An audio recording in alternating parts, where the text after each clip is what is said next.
Perfect. Okay, so I'm just getting more messages saying they can hear me clearly.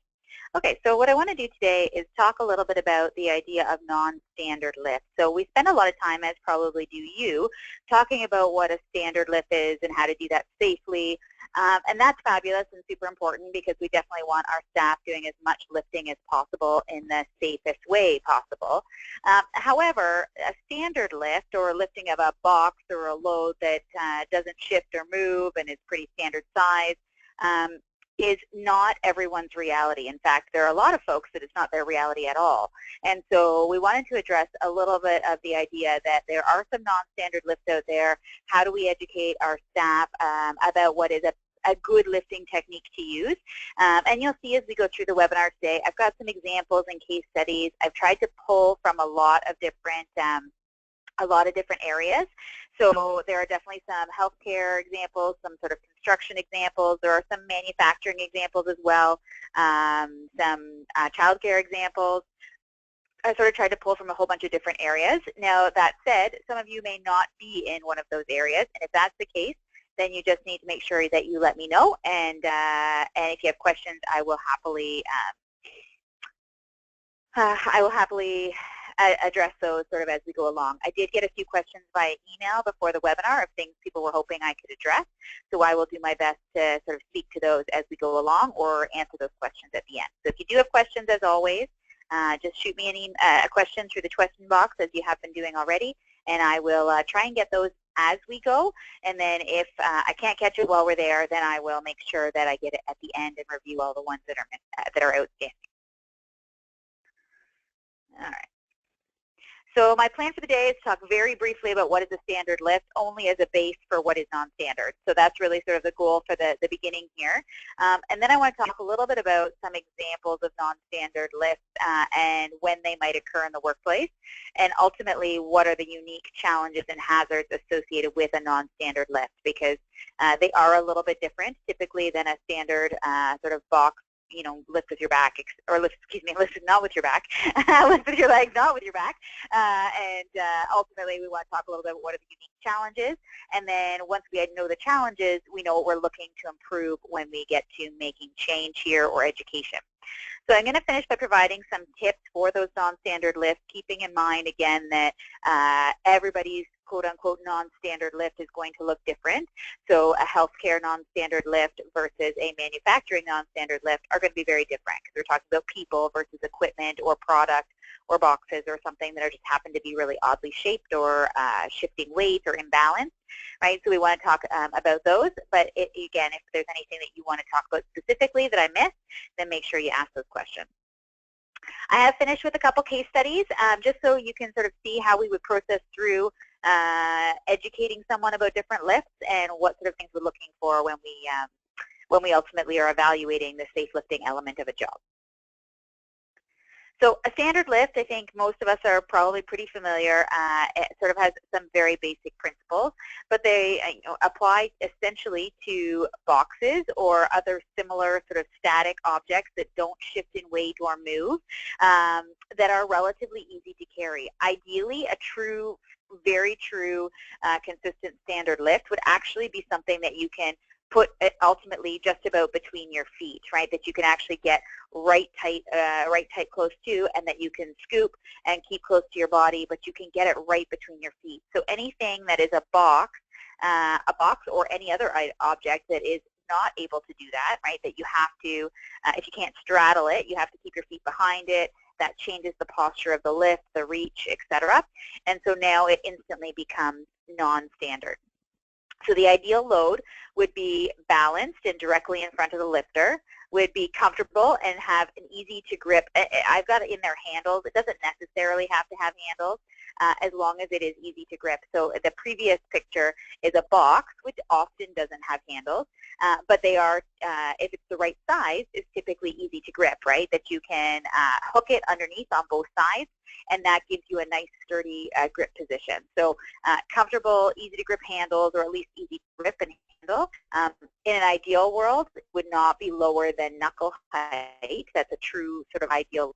The reason with knuckle height is that I think hopefully is fairly obvious, that as soon as we as soon as we ultimately move below knuckle height, we must bend in order to lift it. So that's where the opportunity to sacrifice our back gets even greater in the lifting process. So the ideal load would be that. The lifter should ideally be able to lift with their legs, not with their back, keep the load close to the body, brace their ab muscles, and pull their shoulders back and down in order to be able to lift it, right? And then obviously you're keeping your back straight throughout the process, right? And that will give us the strongest, healthiest position for our back throughout that lift, as well as our upper back, our neck muscles, and our shoulder muscles. So that's an ideal lift, but being very honest, quickly skimming through who is on the call with us today. We have a lot of folks who are from healthcare environments. You probably do lift some boxes, right? There'll be some supplies and things that arrive in boxes, but I bet the vast majority of your lifts are not boxes at all, right? They are people. People, or maybe even some oddly shaped equipment at times, but for the vast majority of your lifts are going to be people, which are not easily grippable, right? They are not often directly in front of the individual. You can't often keep them very close, and then you add a whole other new element, which is that object is likely to move, right? Or potentially going to move on you, or their weight will shift or change in some way. The other folks who I'm seeing on here, some quick examples, we've got some hospitality workers as well, so folks who have kitchen type environments. Sure, lots of things in the kitchen, food-wise, come in boxes and can be organized that way. But if you think about an industrial kitchen, somebody is making things like soup, or even frying things in a pan. It's not the pan from home that you're picturing, right? It's going to look very different. It's likely going to be heavier. It will be laid out quite differently, the workstation. So that's all going to impact how you're able to successfully lift this. So standard is not the reality for a lot of people. Right? But standard safe lifting practices, even though they're not always possible, it doesn't mean that we want to forget them when we have an odd size or an awkward load. We're still going to, and you'll see sort of some references throughout, we're still going to try to use those guidelines or those principles, and ultimately the goal with a non-standard lift is to get as close as possible to the standard sort of lifting practices. And we'll talk about how we can do that as we go forward. But keep those standard safe lifting practices in mind, right? That you need to keep the load in front of you, close to the body, that you need to lift with your legs, not with your back, maintain a straight back posture, shoulders back and down, right? All of those positions are most likely the things that we're looking to achieve even in a non-standard lift. So what is non-standard? I've given you some examples already, but this is just a blanket term for anything that doesn't fit into that standard lifting category. So some common ones that we see in a lot of the work sites we go to: people, any long-term care facilities, school boards, any hospitals, obviously, any basically where you work with individuals, you're going to have to lift or transfer or move people as part of that. Now, some of those environments will have some really great lift devices and other things that are available to help. One of the challenges that we see primarily in some of those environments is actually getting staff to use them, which can be a real challenge, because as with, I'm not sure how many folks are on here are manufacturing type environments, but as with any environment that uses a lift assist of any kind, it typically slows you down, right? And so you want your staff to use the lift assist. Healthcare is a great example. There's been huge advances over the last, many years, but there's a ton of equipment that's out there, and likely stuff you have on site already that's available in terms of lift assists and slings and roll boards and all kinds of different things. But getting your staff to actually go find it and use it is really one of the biggest challenges, because it typically makes them a fair bit slower, and they often have some tight timelines they're trying to achieve, or they've got some specific guidelines that they're trying to get through in the day, and ultimately slowing them down through using equipment can be problematic. Bags and sacks, for example, flour, cement, these ones are interesting because they are a little bit more like a standard lift, because typically the load will shift a bit and will bend. That's probably the biggest challenge, is that a bag or a sack of product is usually quite heavy.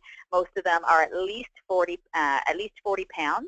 But I would say that the vast majority are actually 55 pounds. So the 25-kilogram bags are 55 pounds is the very sort of most common weight we see. So they're quite heavy. They're not really like they're not really solid, right? You go to grab that bag, it folds in the middle or at the end. It shifts around a little bit because they're never 100% full, right? There's always a bit of air room at the top. So the load will shift and move, and that creates some unique challenges there. And then you have just some really weirdly shaped objects. So I've got in here examples of a pipe or lumber. Other things I've seen just recently would be like giant pieces of cardboard, for example, if somebody's making boxes. I was in a box making facility recently, and so they lift what is potentially huge pieces of cardboard, depending on what they're making.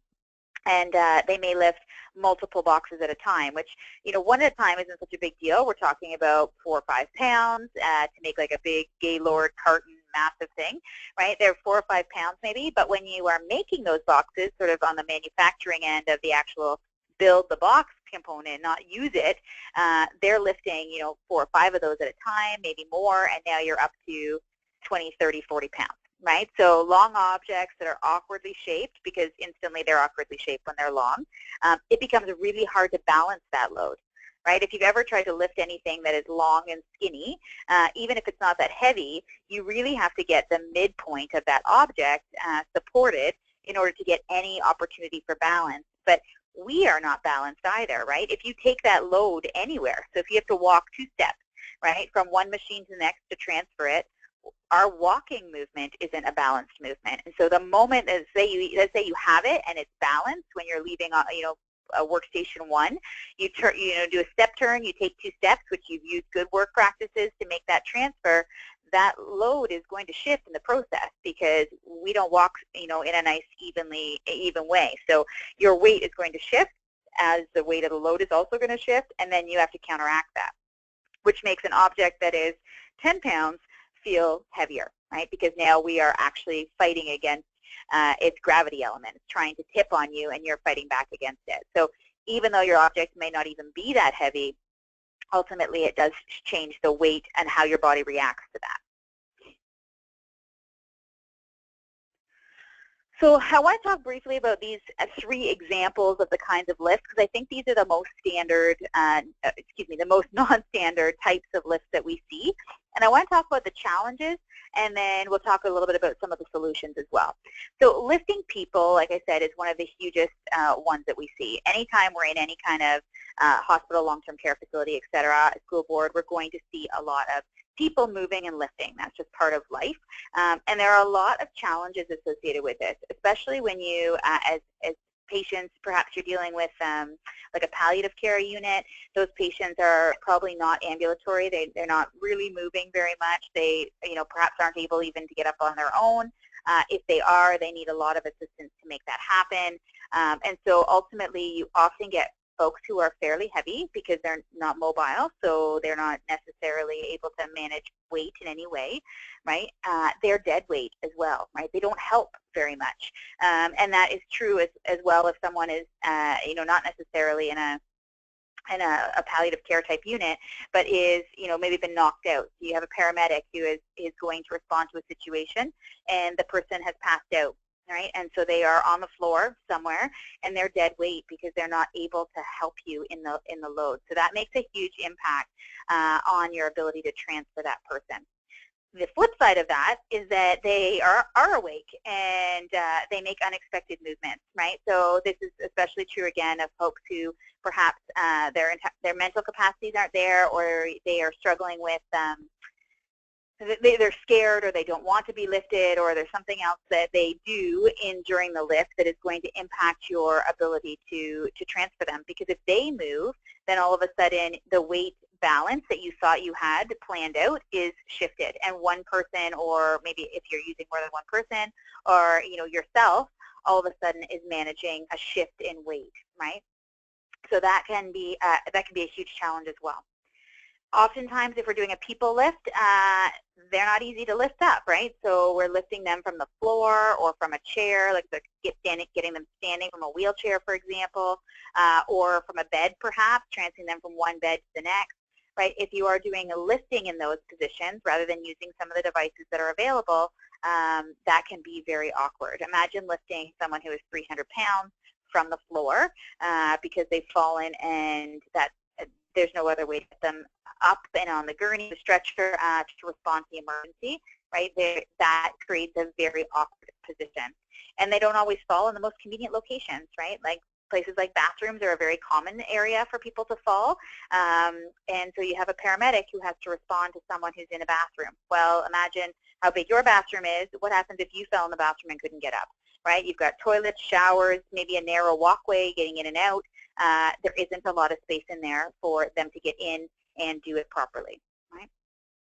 And then there's also a repetition element. If you work in this industry, in any kind of industry that moves people regularly, there's a huge repetition piece to this, and that adds up fast in terms of the amount of forces that you're putting on your body. So that can be really problematic in terms of obviously managing the injuries associated with a people lift. So we talk about lifting things like bags, or ultimately anything that is sort of the weight can shift. It doesn't have to be bags, even a box that is imbalanced, right? That if you pick it up and there's something that slides on the inside, that would have the same kind of principles as here. I already mentioned some of these when I was talking earlier about bag lifts, but the load weight is usually 20 to 25 kilograms, more commonly 25 kilograms or 55 pounds. The load shifts. Especially with a bag, there's not a really great grip point. Better with a box, because a box has sharp edges that you can hook underneath. A bag doesn't really have that. And so what you find is that a lot of folks have shifting, they have a hard time finding a place that they can really properly grab that bag. And then you see in my picture, for example, a lot of folks, especially when you get to bags, are wearing gloves in the process. Bags often have various sort of products of chemical nature, maybe they're food grade, and so you have to wear gloves through the process. All of that is fine, but it will negatively impact your grip point. You just can't get as good a grip when, in most cases, when you're using a glove.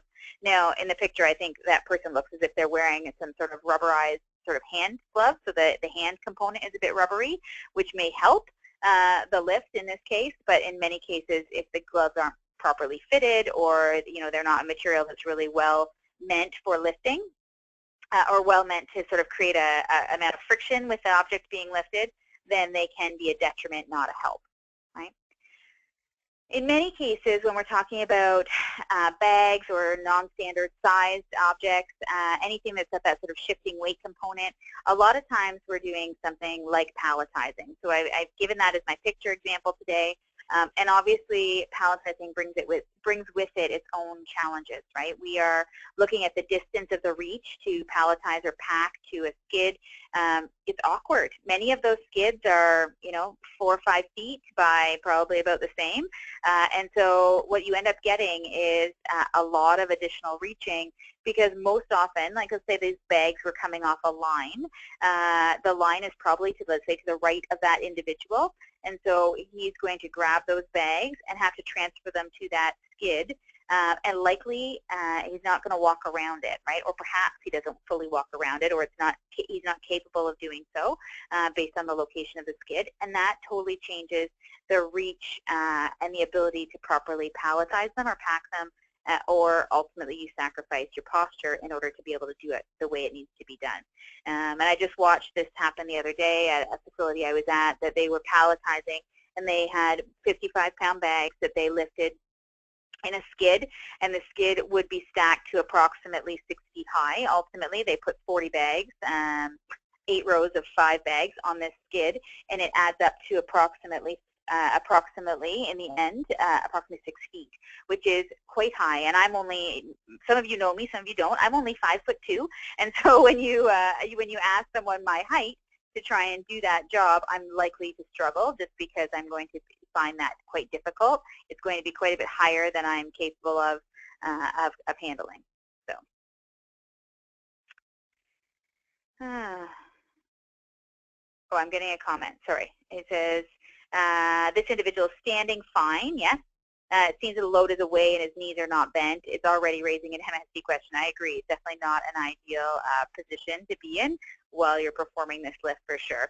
And it is and it may be an actual, in this case, it might be, the example might be that it's actually a work method issue, right? That this individual should be turned facing the load, should be bending his knees, getting down to the right height, and transferring that. So it absolutely could be a key component would be that they're not actually practicing safe lifting guidelines. Someone else made a comment about bariatric patients, and I'm going to come back to that comment. Thank you. That's a good one. I'm going to come back to that comment when we talk a little bit more about people handling here shortly. Oh, sorry, I've got one. I got a picture sort of in the center there in front. So ultimately, another issue is associated with long lifts, and we see this a lot, certainly at construction sites where you're dealing with things like lumber or pipe. Any kinds of beams are often lifted in very different ways, but really the issues associated with these kinds of lifts are the balance of the load, which I mentioned already, and where or how to carry them. And this is going to vary depending on the individual or individuals doing the lifting, but ultimately, typically what we see is an over-the-shoulder carry, which I'm going to talk a little bit more about when we talk about different lifting styles. And over-the-shoulder carry is the most common way of carrying these objects because you can get a decent grip on it. The weight is supported on your shoulder, and it tends to be easier than less awkward than trying to grip it at your side, for example, carry it in front. It may not be practical. It also, you get better sight lines this way. So there's various reasons why a lot of folks would prefer or be recommended that they carry on their shoulder. But that does create one of the challenges, which is how do you get it up there, right? Like you've got this object that maybe starts in a pallet on the floor. You get a little delivery of wood, and it's sitting down on the floor. How do you get it up there? Number one, how do you do that safely? Because that alone is going to be a lift. And then once you get it up there, how do I carry it or transfer it safely while it's on my shoulder? Is it a one-person thing? Is it a two-person thing? That's going to vary depending on the policies internally. It's going to vary depending on the product and weight that's being carried. But those are some of the challenges. Vision, sight lines I already mentioned, and then the weight of the load, which I already mentioned. So those are just some common issues we see with some of the more common awkward lifts, sort of generalizing in great ways. Those are some of the challenges we see with the different types of lifts. So let's talk about some tips or some strategies for some of these non-standard lifts. So I'm going to go through them and sort of group them exactly the way we did before. So it's going to be some examples and discussion about people lifts, and then some examples and discussion about bag lifts or shifting loads, and then sort of moving forward. So let's talk, like I mentioned earlier, let's talk sort of in generalities first, that some of the same standard lifting tips that we talked about in the beginning apply here, and perhaps in this case are actually even more important. One of the key things I actually didn't mention earlier is you want to test the weight or have some concept of what the weight is that you're getting into, right? That's not always possible, but we often recommend in a sort of a standard lifting, safe lifting training that you test the weight by pushing it with your foot or something along those lines to get an idea. You don't need to know that it's 52 pounds exactly, but to get an idea, is it 10 pounds or is it 50 pounds? Because that does play a significant role in how you were perhaps going to lift it, right? And there are two problems there. Number one, if it's heavier than you expect, then you go to lift it and you can't because you've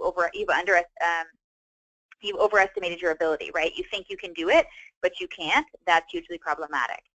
The other way can also be an issue, right? You think it's very heavy and it's not, right? You see a box, it looks pretty sturdy and solid. You go to scoop it up and discover it's only 5 pounds. It's full, but it's full of very lightweight product, right? So you go to grab it, and all of a sudden it takes off on you because you were prepared for something that was 50 pounds and you got something that was 5. And yes, it might be less problematic, but it's still not an ideal way to do the lift because your body is likely to get surprised, and that surprise causes your muscles to clench and adjust. So we want to make sure that we test the weight and have some concept of what we're walking into. With people, that's a little easier. Again, not perfect, but a little easier. Visually, you can often tell fairly quickly whether this person is going to be very difficult to lift weight-wise or if they're going to be a little bit easier. Not that anybody is an easy person to lift, but you're looking at someone who is 300 or 400 pounds. You know what you're getting yourself into versus a frail older individual who perhaps weighs 100, 115 pounds. That's going to be a very different lift, and visually it's a little bit easier to see. But ultimately the message still remains the same. You want to test the weight if you can, or if you at least get a good idea of what it is.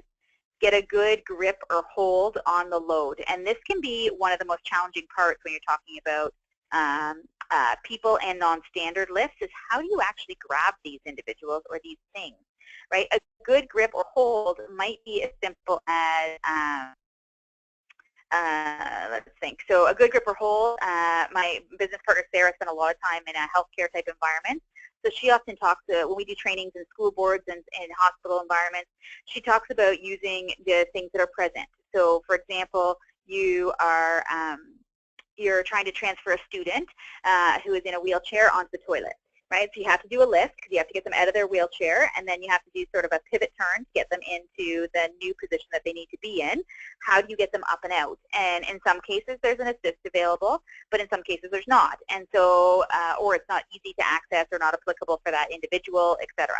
So she'll talk about getting a good grip. How do you do that? Example she would use is if they take a look at their clothing, right? Someone who is wearing jeans, for example, you can get a decent grip on jeans, right? You're going to wrap your arms around that individual. You're going to take 2 handfuls of jeans at the back, like around the belt, or like the belt area, the top, where you're going to get a nice sturdy seam. It's not going to give on you, so that you're going to be able to lift that person up. If they have a belt, all the better, because the belt doesn't typically give, right? It's fairly sturdy, so you can use the belt and the sort of high waistband in order to be able to grab and use that as some of your leverage to create that grip or hold. Just wrapping yourself around that individual doesn't give you a grip, right? Now you're using a lot more arm strength to try and just squeeze that person to you, which is not an ideal lift. Now, if they're not wearing clothing that makes that appropriate, you may find some challenges, right? So you go to, if they're wearing cotton pants, for example, that are quite stretchy, you go to grab that, think you've got a good grip, you pull, the cotton stretches, and all of a sudden you've shifted your position. So instead of holding them right around the back, right in the center, you've got a really good sort of solid grip. Now you're holding them at their sides, which is not an ideal position. That's an entire like upper arm bicep movement, which a lot of folks aren't potentially capable of doing. So you have to take a look and evaluate that load and figure out how are you going to get a good grip on this non-standard object, right? Which in this case, in my example, is a person, but it could be anything. Okay, that's a couple quick questions coming in. So somebody's making a comment, awkward positions for our OR attendants that are tasked to hold limbs during operations. Fair enough. They have a limb holder, cannot use for every hold. Also, we have more, had positions or patients of more than 300 kilograms, which is your bariatric element. They have ceiling lifts, manual lifts as well. They need to get them into sling, which could be problematic. All of which are totally fair. And healthcare environments, in particular bariatric patients, create some very unique issues. There are a lot of tools and devices, like you sort of highlighted there, ceiling lifts, manual lifts, can be really helpful, but don't always solve the problem, right? Because not everyone fits properly. They're not always able to maneuver them into the right position. Maybe getting into the sling itself is actually harder than doing the lift, and sometimes that's the case, right? So yes, a limb holder would be great, but if it can't be used for every hold, the goal is to figure out how to support that weight and or the actual employee's weight in a way that they can, that they're not taking the entire brunt on their body. So for example, someone who's holding a limb, you might rotate so that individual, if that's possible, it's not always practical, but if it's possible, you may rotate and someone else steps in and takes the turn at regular intervals. It may be that you support, let's say they have to hold it up, you're able to figure out a way to support their elbow in that, or their forearm in that position. Even if you can't support the limb, you can support the individual that's actually holding the limb. So there may be some ways around that to try and assist with it. Another question in here is, what about lifting animals, for example, dogs, for people working in animal services? That's a great question, actually, Katya. I've never worked, to be honest, I've never worked in a vet type hospital or anything, so I don't know what lifting devices are out there. I would imagine there are some, like slings and whatnot that you can use for various sized animals. I've never seen them myself, so I'm not sure I'm going to be a good person to comment on that. But if you reach out to me after, I'm happy to take a look online and see what we can find, and maybe we can answer your question that way. But without having seen that environment, I'm not going to be able to really speak to it. So some of the other elements that you're going to steal from non-standard lists is to know your limitations and be realistic, right? This is one of the biggest challenges we have with a lot of folks, especially with an aging population, is that what you could do yesterday is not necessarily what you can do today. right? And so that's one of the biggest challenges, is that people overestimate what they're able to do because, you know, a year ago they had no trouble doing that, now they do, right? But anything could have changed physically, you know, anything health-wise could have changed.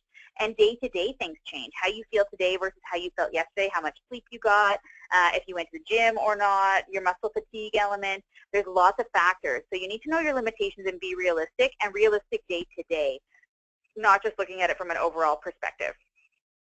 And one of the things you're going to see in every one of my slides sort of moving forward is this idea of having a plan of action. You need to be prepared for the lift and have had a plan as to how you're going to get there. So if you have to travel any great distance, for example, you want to remove debris in the travel range so you're not getting somewhere and realizing, oh no, I don't know how I'm going to get past this point. You've already created a plan of action. You know how you're going to do the lift. You know the safest way to get it.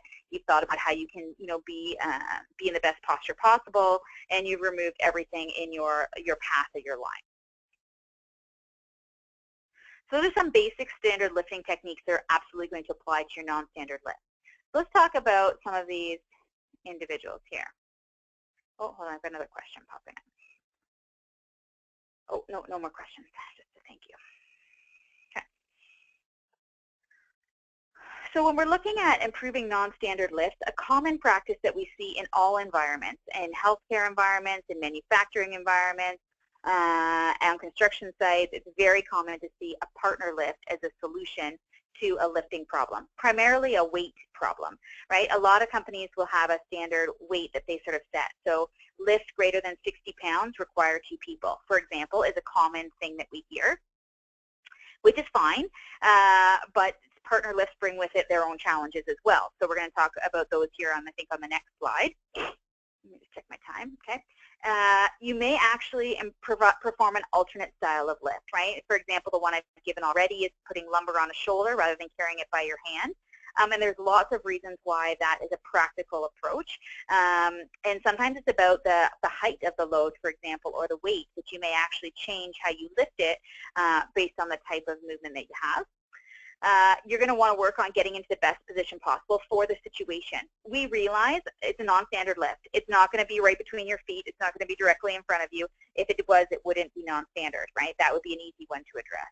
But you're going to get into the best possible position. So the things that you want your staff to think about are getting close, right? How close can I get?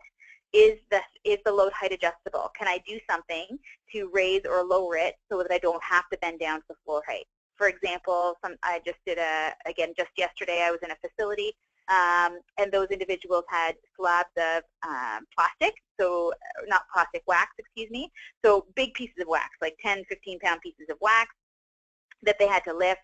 They're fairly square and sort of in nature, but they're a little bit hard to grab onto and they can be a bit awkward, and they have to throw them into a bigger mixing, hard to describe, but ultimately into a big mixer. Like if you picture a KitchenAid mixer but giant size, that's essentially where they're putting them in, where they get heated up and melted, etc.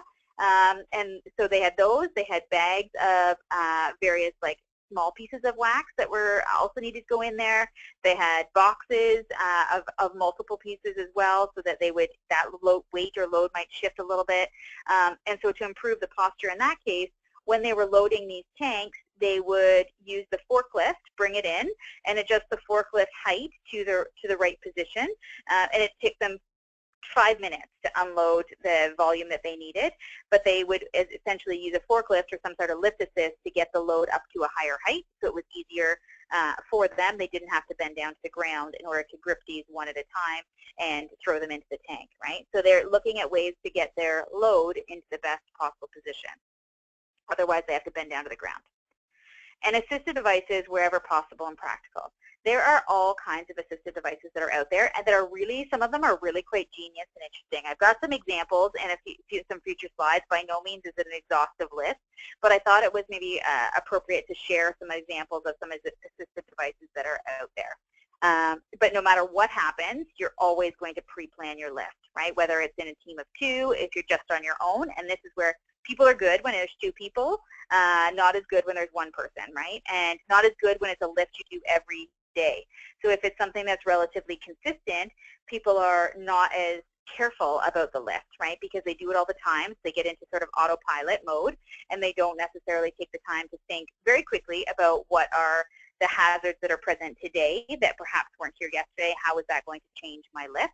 And so you want to make sure that people are pre-planning and thinking through each lift before they do it. So I thought I'd put a question out to you guys rather than me talk through this whole section here. Team partner lifts, like I said, are very common. You see them in tons of, I think all my pictures so far have been healthcare environments. You saw the long lumber lifting or beam lifting in the construction type environment. Partner lifts are very common. So tell me, what are the challenges with partner lifts? If you can start shooting me some points via the question bar there, that'd be great.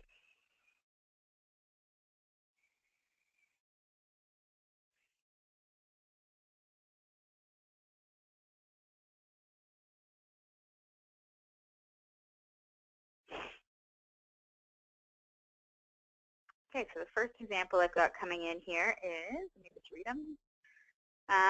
Some of the challenges with a partner lift primarily are about balancing the load, which is totally true, right? Balancing the load between two people so that you're getting a nice smooth lift. Somebody's in here, the next point is about synchronizing the lift, which is great. So, not only is it balanced, but synchronizing when people lift. You want them to lift together in a coordinated way. And if that doesn't happen, the end result or the consequence is that really you end up with a lift where one person is bearing much more of the weight, right? If somebody lifts earlier than the other, it's going to shift the weight to one side or the other. The first person is going to lift a little more because they started early, but then the second person actually gets impacted by that because as soon as they get partway up and that person starts to move as well, now they're lifting the bulk of the weight. So it really does create a very big imbalance. Good one here is different ability levels between partners. Awkward positioning around a wheelchair, absolutely, or a bed, or any other sort of a device that the patient might be in. Different ability levels is really interesting, right? That in theory, we pair with whoever is available, especially when you're talking about a healthcare environment. There's not often a whole bunch of people available at every given time because everyone has a schedule and a plan of what their day is going to look like, and they'll be with a patient somewhere. So you grab whoever is available.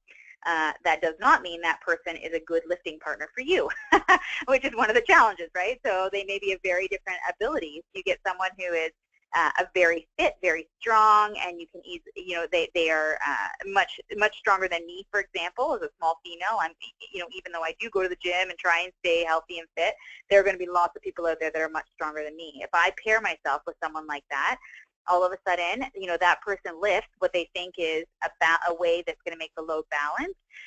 But if I can't keep up with their strength, then there is going to be created an imbalance, which is can be a big issue. Question here is, in confined spaces, how is a team lift most effectively performed? I'm going to come back to that one in a second. You want to check the heavy side and the light side and be considerate of who lifts what side. That's true if there is a heavy and a light side, and usually there is, right? Even with a box or a load that's going to shift on you, typically one side is heavier than the other. If it's a person, typically the upper body carries more weight than the lower body, usually. So someone who is at the feet, versus example in the sort of abdomen area, is going to manage a different amount of weight. So you do want to think about where are the heavy points of this load and who goes in what position based on their strength and abilities, for sure. If you have to go up and down stairs, I really hope you don't have to go up and down stairs, but it's definitely possible. And you want to make sure you think about that, right? That if you're traveling any distance, especially when you're going up or down stairs, even if you're just walking for a good distance, that is going to be challenging and problematic. If you have to maneuver around anything, not just up and down stairs, but if you have a table or another piece of equipment in the way that you have to get around, with two people, it's hard enough with one person to use good techniques to step, turn, and move safely around. All of a sudden, you're trying to get two people to maneuver around it together as a unit. It gets really tricky. And different grips of the load. Not all places, well, a person is a good example. Some areas on your body are going to be easier places to grip the load than others. It's easier to balance in some areas than it is in others. So different grips of the load, how strongly someone can hold it, where they can hold it, can they get a good example, that can be real tricky. so one person is actually going to give an example. She said, a real-life example, 2 people boosting a patient. So typically that implies moving them up in the bed to some degree.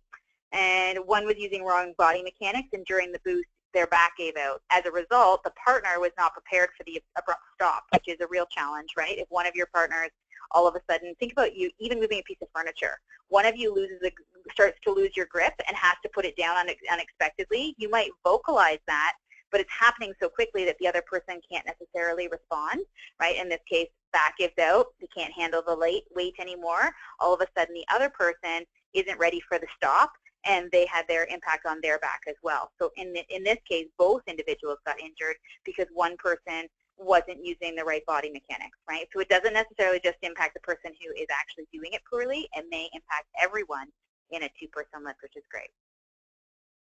I got some questions here that I want to come back to. So the 2 of you, Tyler and Kaizar, who have asked questions, I'm going to hold them for a second, and then I'm going to come back to them because both those are good questions, but I want to address them and not quite right yet. Just hold on tight for that for a second. Okay. Key thing to remember here is that what I hear a lot from companies is that, okay, so there's a 75-pound lift or an 80-pound lift, and so I'm going to have, every lift greater than 60 pounds be a 2-person lift because then everybody lifts 40 pounds, which is within guidelines. Good in theory, but the reality is that team lifts are never 50-50, right? Your team lift is never going to be, an 80-pound lift is never going to be 40 pounds one person, 40 pounds another. It's way more likely 60-40 or perhaps even 70-30, and that will constantly be changing, again, because we are not balanced. So as we move through any kind of movement, lifting, walking, etc., we are going to adjust, and ultimately we shift the weight back and forth.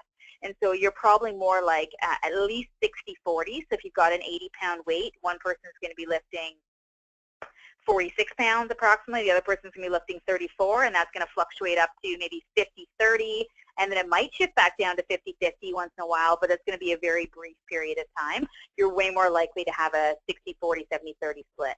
So you need to keep that in mind when you're talking about a 2-person lift, is that it doesn't split the weight evenly. You need to make sure that you're thinking about that when you're starting to plan, right? If you're saying, okay, so let's say in a hospital environment, for every 60 pounds, you need 1 person. So let's say if a 300-pound individual, you need 5 people to lift that person. I'm literally pulling numbers out of the air, right, for easy math, right? You need 5 people to lift that person. Keep in mind that some of those people are going to, A, be lifting heavier parts of the body. They're going to be positioned in different areas that are going to be tricky. Also, as a result, they're going to take more weight, right? So it's not going to be 50 pounds on each person. It's going to be 30 pounds on one person, 60 pounds on another, 40 pounds on somebody else, 70 pounds on someone else, and that is all going to constantly shift. So when you're starting to plan, don't assume an equal balance. Assume at least a 60-40 split to give yourself a reference point as to how much weight each person might carry, right? Because it is going to vary very significantly position to position. Okay, so challenges are different heights, different strengths and physical abilities, which you guys mentioned already. Travel paths are different. You have to keep in mind where both of you are going to move and what you have to move around.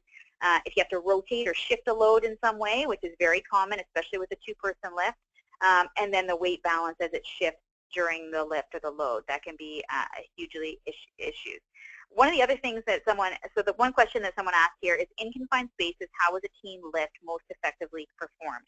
And that's a great question. And if you're I'm assuming when you say confined spaces, you mean tight spaces, not necessarily a true confined space, because again, those vary in terms of size, shape, etc.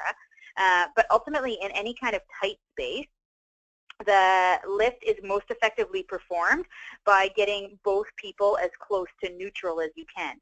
Obviously, that's not possible in a tight space because you, for example, if it's in a bathroom and you're trying to do a 2-person lift with a paramedic, my example from earlier, one of you may have to get in the tub. For example, if the person's fallen coming out of the tub, they're kind of squeezed between the toilet and the tub. One of you might be in the bathtub, and one of you might be reaching over the toilet, and that might be the absolute best position that you can get in. So you're going to have to sacrifice posture. It is going to happen in those kinds of spaces. There really is no way around it, unless you can potentially shift the individual. Not always possible, again, it depends significantly on the type of injury, et cetera, that they may have. But even this applies to a tight space like a pallet on in a racking system, right? There's only 6 inches on either side of the pallet, and the forklift damaged one of the bags halfway down the pallet. So you have to repack the whole thing, but you can't easily pull it out because it's damaged now, and so you're going to make a huge mess, etc. So you have people in there trying to squeeze in and manually unpack this thing, right? It's not a good posture. There's no way to make it a good posture because it's in a tight space. So you're going to do the best that you can. You're going to think about where is the best position that I can be in order to achieve, get the person the closest possible. And then the next question is, if I'm close, am I actually sacrificing by having to twist? So example between the toilet and the tub is a good one. If I'm, in theory, I could reach over the toilet, right, to grasp that individual, but now I'm bending and reaching. Or I could move down the body and stand closer to the hips or the knees, but then I have to reach up the body to catch the heaviest component of the person to actually lift them. So now I'm twisting. Neither is good, but perhaps one is better than the other. One is ultimately is less bad, and that is going to depend on the individual situation. How close you can get, how tight is it, how far of a reach is it in either direction? Is there something good to hold on to? Is this person naked and slippery because they were literally in the shower and slipped coming out? Is there a towel under them that you can use to help move them? There's lots of sort of variables that are present that you're going to have to evaluate and determine in each individual situation what is the best method. But really what you want to focus on is posture. What is the best posture that I can get myself in order to effectively move this individual or this object or whatever that item may be. So hopefully that's sort of a generic answer, but it really does depend situation to situation, which is where training becomes really important, right? Is that you're teaching your staff what is the ideal posture and giving them real life scenarios, including pictures and everything. If you can mock it up, that's even better, and have them actually practice this and see what they can do might actually be the sort of ideal layout, right? How do I actually make this happen in this situation, and evaluate that? What was the, how would you put yourself in here? How would you make this move in the safest way possible? But give them the tools, right? Don't expect that they're going to be able to apply it in real life situations without giving them the practice in the room. Okay.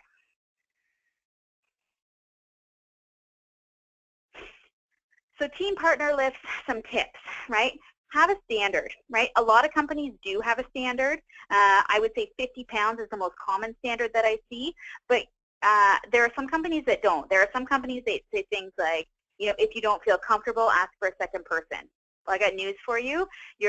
Some of your individuals, we're never, ever going to ask for a second person, right? Because some of your, regular gym attenders, really physically fit individuals, people who are too prideful or don't want to bother anyone, right? These are individuals that are never going to ask or very unlikely to ask for help.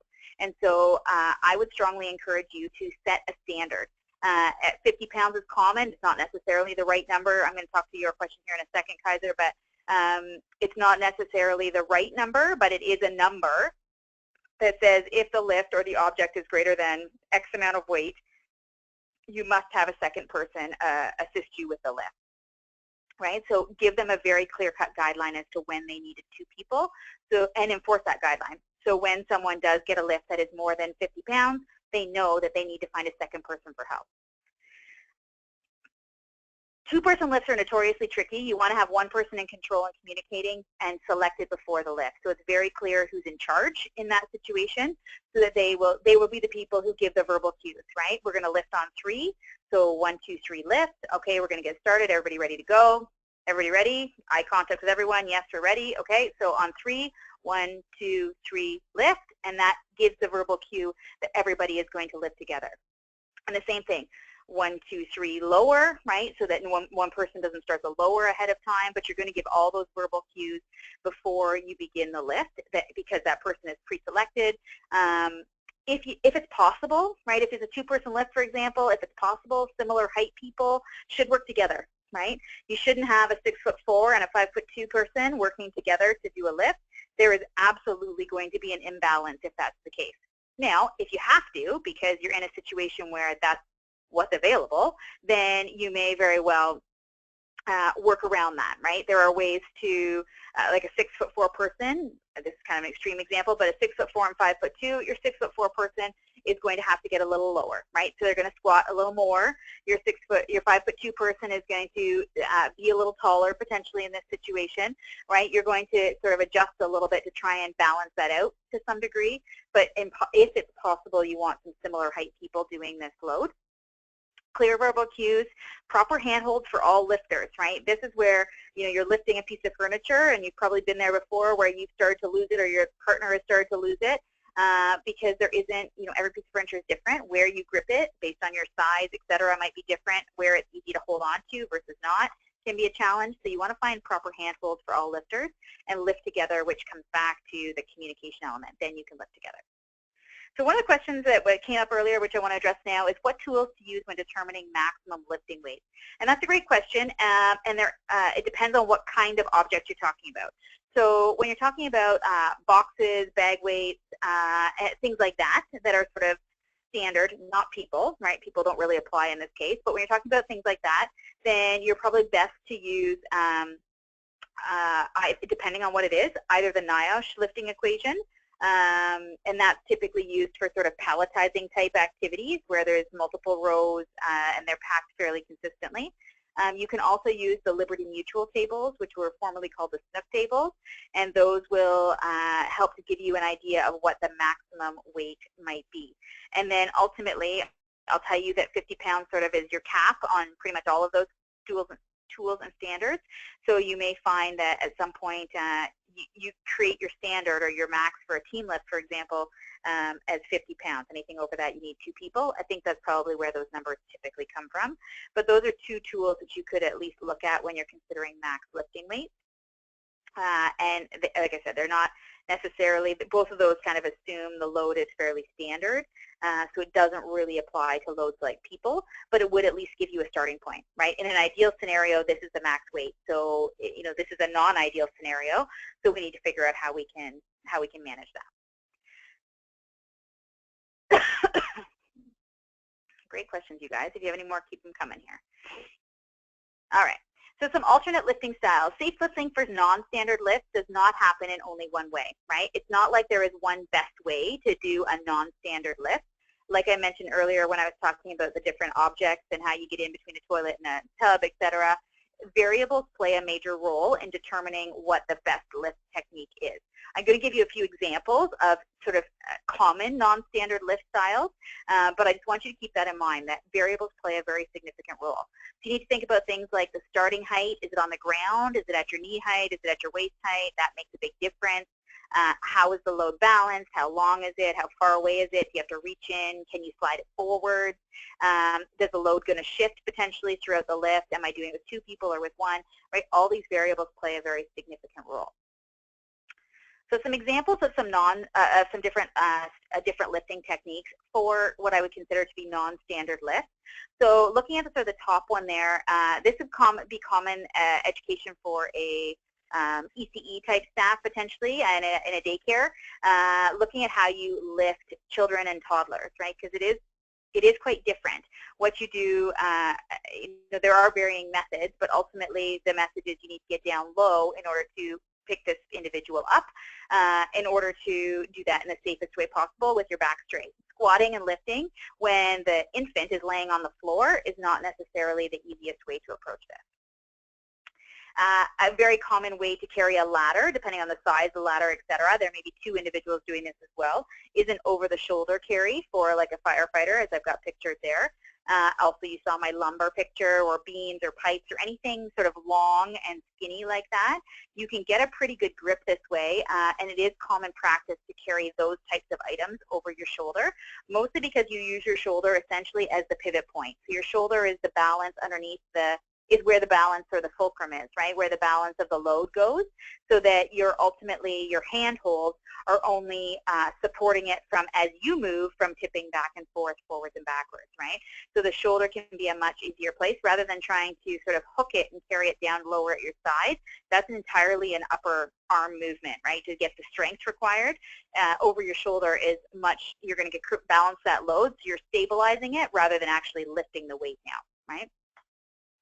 oh, this is my example I used earlier. I forgot this picture was in here, but the example I used earlier about trying to get someone up from a wheelchair, right, using, it looks like they maybe have a transfer belt of some kind that they've got on there wrapped around that person in the wheelchair. But that sort of movement, right, you can actually see how close the person doing the lift can get, right? They've actually straddled the knees of that individual. They've braced their feet. They've got a good grip around the back so that they're getting a nice tight posture. And there are some transfer belts and other tools and devices that you can use to try and make this a little bit easier. Most importantly, to improve grip so that you can actually have a really strong grip on the individual and you're not likely to drop it or drop them back into the chair. And the one on the bottom there is actually sort of a variation of the top one, but with something that's quite a bit heavier, right? So, I mean, it's a bag of mulch or something in the picture, but any kind of bag or object like that that is at ground level. That's kind of the message here, is that the object is at ground level. It's manageable by one person, but it's a really awkward lift. And a lot of folks physically are not capable of squatting down to pick something up off the floor comfortably. So this example would be actually like a tripod lift where there's 3 points of contact, a toe, a knee, and a foot. And then you're going to shift the weight to your knee, which ultimately is supporting the weight of the bag and improving the height, so that when you actually do the full lift, you're going to do that from knee height now rather than from floor height or ground height in this example. Right? So there are lots of examples. These are common ones that we see, but there are lots of examples of alternate lift styles that may help you in the process.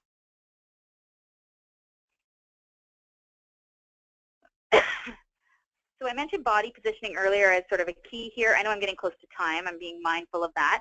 But you want to get as close to standard lifting posture as possible.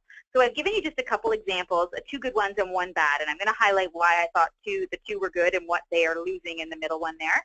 So the first one is you can see, or hopefully you can tell, that that patient or that individual in the bed is actually, I'm not suggesting that this one nurse should lift that person, because they should not, but from a posture perspective, they've actually shifted a little bit closer to the side of the bed, right? So where they're going to be doing the lift from. So if you were doing a transfer or movement in the bed and you were by yourself, then you want to get that, beds are often wider than they need to be, because, makes sense. Sometimes they're exactly the width they need. Sometimes they're too wide, right? And so when that's the case, moving them closer to you so that you're going to do a transfer, or a lift or any kind of movement from the best postures possible, which means not reaching, right? When it's possible, getting that person to shift over towards you to improve the posture is kind of an ideal position. My other check mark one there is, yes, that load is very awkward and heavy. Like that pipe, I bet, is super heavy, and obviously there's 2 people doing the lift. But they've been able to use 2 people, but get really nice and tight into the load. They've got it essentially straddled, and they've each looking at getting a good grip position. So both of those individuals are able to get nice and close to that load and keep it as close to their body as possible. One of the challenges that comes next after they lift this thing is, are they going to walk it somewhere? Because if they are, now you have one person walking backwards and one forwards, or perhaps they both walk to the side, which is perhaps not ideal. But if they're literally just talking about the lift, that's a great lifting position for both of those people, as long as they lift together. And it looks like the guy on the left perhaps isn't quite as low into his squat. So if he is perhaps already starting the lift, then he's a bit premature, which may be increasing the weight on the other individual. The one in the center I gave a big X to, and not so much the actual lifting. I have no idea what they're actually lifting. I don't know how much that would weigh. But what I don't like about that lift is the fact that it's in underneath the racking. You can see there's a skid above his head. He's had to kind of step onto the skid to climb, sort of tuck himself in underneath the racking there, and ultimately has sacrificed posture because of it.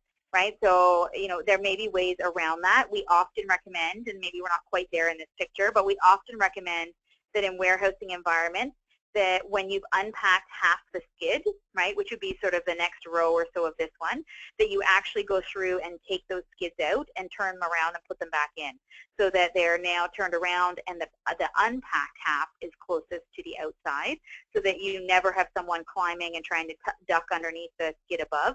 It just minimizes how frequently that kind of stuff happens. You want to get as close to that standard lift as possible, and ducking underneath another skid and reaching 20 or 30 inches in to grab something is definitely not ideal posture, right? So there are ways perhaps to change the setup to make it better.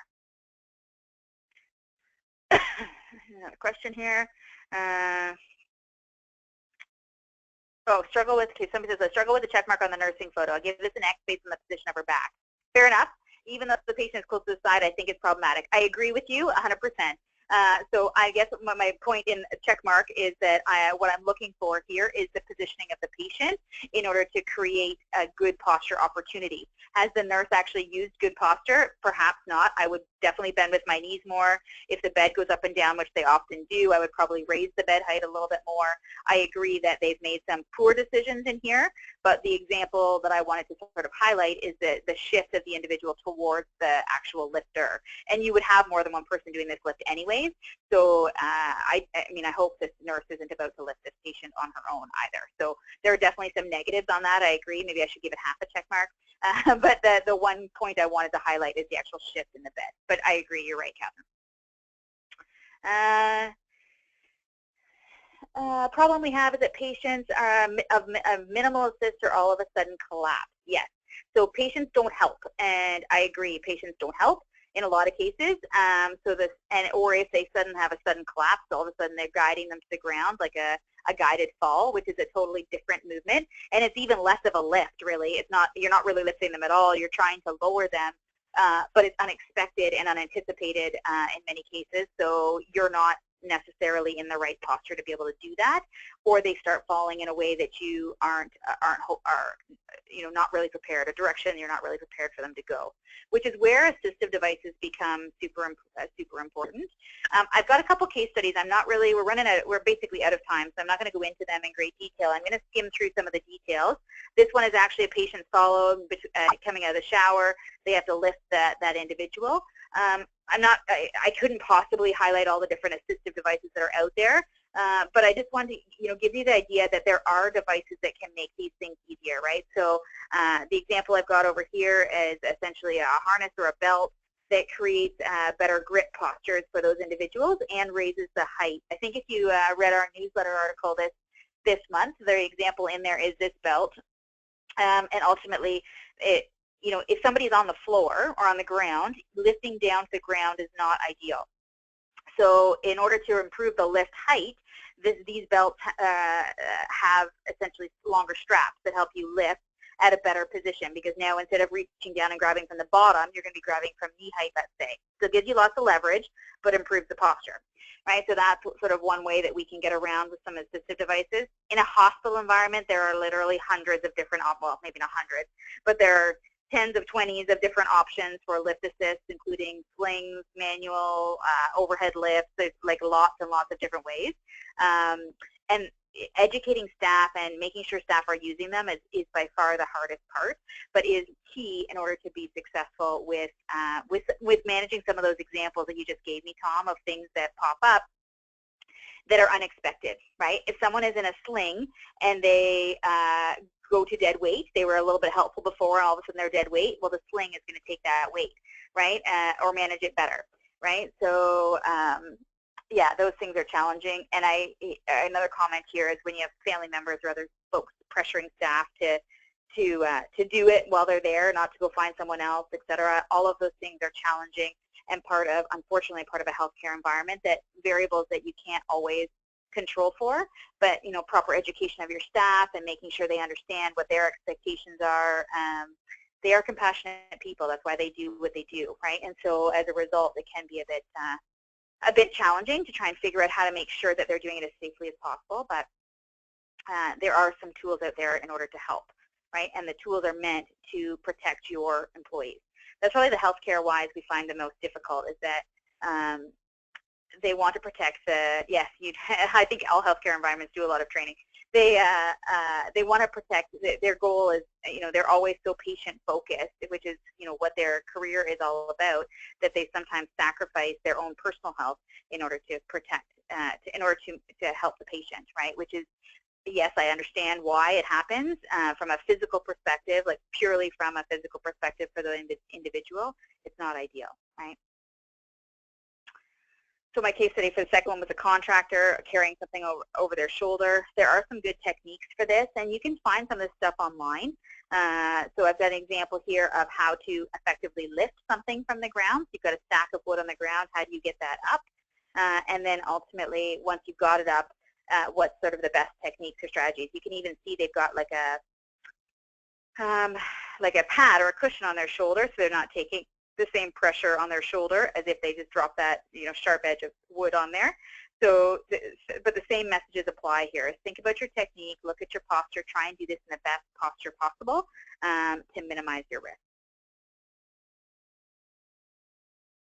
So I apologize, skimmed through those case studies fairly quickly because I am losing a few folks. I've just run over that 1 hour mark now. So if you have any additional questions, I am available and happy to stay on for a few more minutes. You can also email me directly, and there was a couple individuals that emailed me some questions ahead of time. I think I addressed a few of those throughout the webinar here as I was talking. I tried to use some examples you provided, but I will respond to you individually via email after this if I did not answer all of your questions. So I will get back to you, I promise. Well, I'm just seeing some questions coming in. I just want to talk about, let you know of our next webinar. So our last webinar of the year, we do one monthly if you're the first time joiner here. We do one monthly. Our last webinar is coming up on December the 13th in the afternoon. And it's about incorporating ergonomic principles into project design, which applies to literally everyone, that no matter what design element you're doing, if you're building a new piece of equipment, if you're redesigning a workstation or a layout, if you're looking at patient rooms, literally anything that you are going to rebuild that someone has to engage with in some way could require or could use an ergonomic assessment or evaluation as a component to make sure that your staff is as healthy and safe as possible, right? We can troubleshoot and design out a lot of issues, and it's a lot cheaper for me to do it up front than for you to retrofit it all later. So having us involved in the design phase can be super helpful. So you may find that, depending on what projects you think are coming up in 2017, you may find that webinar super helpful for you. Just starting to think about, how do I build ergonomics? Not just how does it fit into the space, but how do I build ergonomics into that? So I think haven't seen any new questions come in. You guys asked a lot of questions throughout, so that's great. Yep, just some thank yous and things, so that's fabulous. I am going to stay on for a couple more minutes, but if you need to sign off and get to your next thing today, I totally understand. And we hope we see you at an upcoming webinar. Thanks everyone for joining.